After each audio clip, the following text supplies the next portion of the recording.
আসসালামু আলাইকুম। স্বাগতম সবাইকে। কুকিং হাউজের আজকের আয়োজনে আপনাদের জন্য নিয়ে এসেছি দারুণ মজাদার একটি রেসিপি। আজকে তৈরি করব লইটা মাছের ফ্রাই। মচমচে এই লইটা মাছের ফ্রাইটা অনেক বেশি টেস্টি এবং মজাদার হয় খেতে। আর এটা তৈরি করাও কিন্তু খুবই সহজ। বিকালের নাস্তায় এই মচমচে লইটা ফ্রাই বানিয়ে পরিবেশন করা যায়, সকলে ভীষণ পছন্দ করবে খেতে।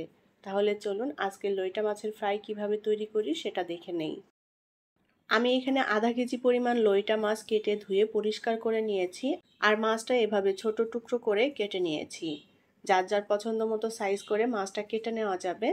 মাছ অবশ্যই খুব ভালোভাবে ধুয়ে পানিটা একেবারে ঝরিয়ে নিতে হবে। এখন এই মাছের মধ্যে দিয়ে দেব 1 চা চামচ আদা বাটা, 1 চা চামচ রসুন বাটা। আর দিয়ে দেব শুকনো মরিচের গুঁড়া এবং জিরার গুঁড়া হাফ চা চামচ করে। হলুদের গুঁড়া দিয়ে দেব হাফ চা চামচ, আর দিয়ে দেব কালো গোলমরিচের গুঁড়া। লবণ দিয়ে দেব স্বাদ মতো। এক ফালি লেবু কেটে নিয়েছি, লেবুর রসটা দিয়ে দেব। লেবুর রসটা দিলে সুন্দর একটা ফ্লেভার আসবে, আর মাছের যে আষ্টে গন্ধটাও থাকবে না। এখন দিয়ে দেব সয়া সস। আমি এখানে 2 চা চামচের মতো সয়া সস দিয়ে দিলাম।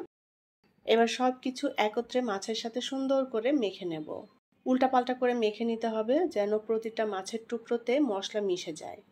মাছটা মেখে নিয়েছি মশলার সাথে। এখন এই মাছটা আমি 20 মিনিট মতো রেস্টে রেখে দেবো, এতে করে মাছের মধ্যে মশলা মিশে যাবে। 20 মিনিট মাছটা রেস্টে রেখে দিয়েছিলাম। মাছটা আবারও একটু উল্টাপাল্টা করে মেখে নেব। মাছের মধ্যে মশলা যত ভালোভাবে মিশে যাবে মাছের টেস্টটাও বাড়বে।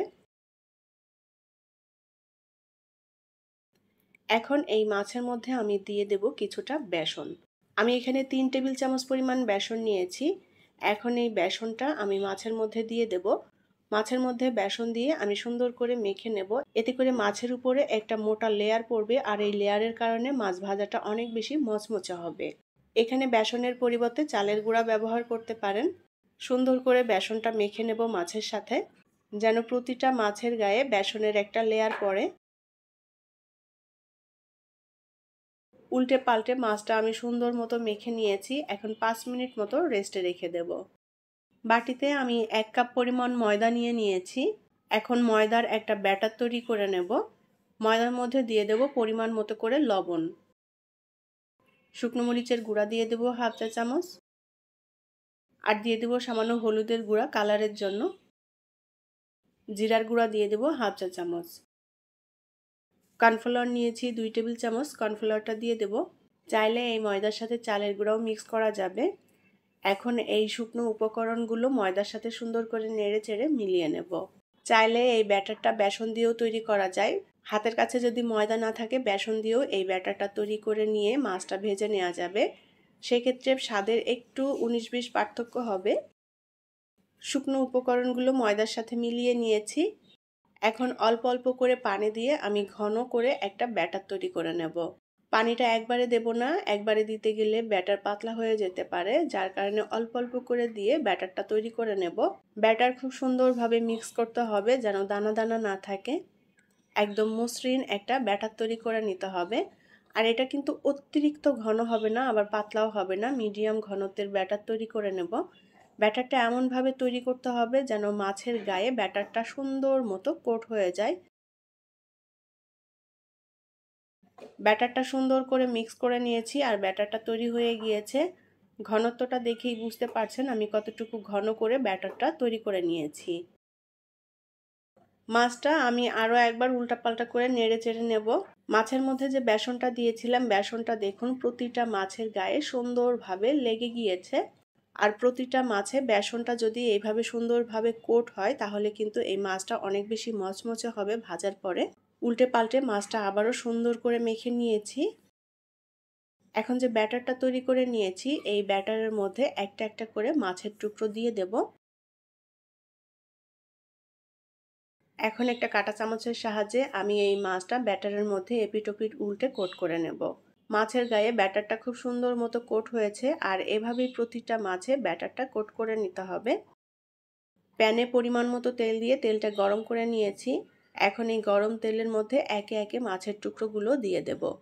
মাছের টুকরোগুলো কিন্তু একবারে দেওয়া যাবে না, এভাবে একটু ফাঁকা ফাঁকা করে দিতে হবে, এতে করে মাছটা অনেক বেশি মচমচে হবে, এক জায়গায় দলা পেকে যাবে না। চুলার আঁচ মিডিয়াম টু লো এর মাঝামাঝি রেখে মাছটা ভেজে নেব। আর একবারে অনেকগুলো মাছ দেব না, এখানে অল্প অল্প করে দিয়ে ভেজে নেব। মাছটা এখন উল্টে পাল্টে সুন্দর একটা সোনালী রং করে ভেজে নেব। এটা যার যার পছন্দ মতো কালার করে ভেজে নেওয়া যাবে। মাছটা ভাজতে আমার সময় লেগেছে প্রায় 8 মিনিটের মতো। অল্প আঁচে আমি 8 মিনিট ধরে মাছটাকে ভেজে নিয়েছি। আর মাছটা আমি একটা সোনালী রং করে ভেজে নিয়েছি।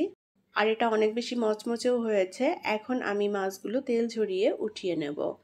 আর বাকি যেগুলো আছে সেগুলো একইভাবে ভেজে নেব। সবগুলো মাছ আমি ভেজে নিয়েছি।